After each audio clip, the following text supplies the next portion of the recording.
पीछा रे पूरा हो तो नहीं मनवा के इच्छा रे।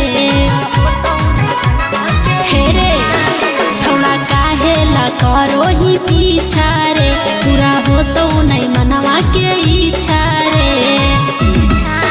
खाली हमरे पदेले रखो हकी ध्यान आगे एक बेर करा देने मान छौड़ी तू अपन सामान करबौ नहीं फिर परेशान दे देगे हमरे पर ध्यान। चल हट आओ सट जोगे सचो में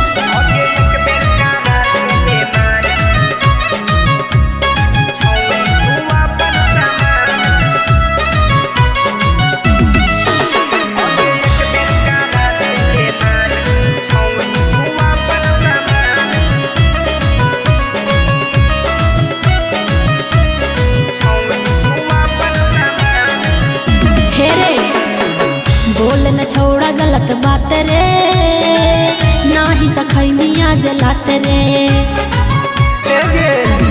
की रे बोलहियो हम पिली जगे दे देना छौड़ी अपन चीज गे।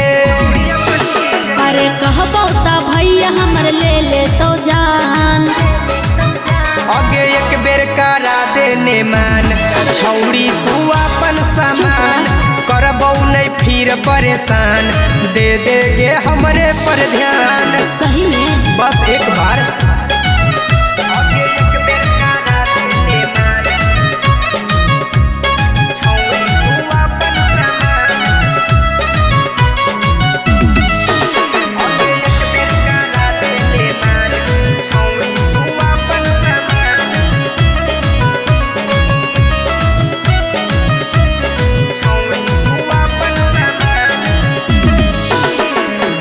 करे न छोड़ा जबरदस्ती रे छूट जी तो रहना तोरा बस्ती रे।